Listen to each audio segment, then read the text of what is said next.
what I said before about the 20 psi of water, what we're looking for is a spout about 3 feet. So about a metre high. Just, as I said, the water comes through the bar. So we're looking about that. Okay, that's 20 psi of water. Okay, start the saw.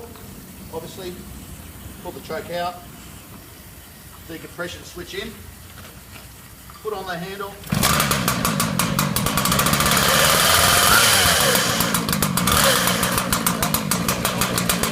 Nicely.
As you can see how quick and easy that was.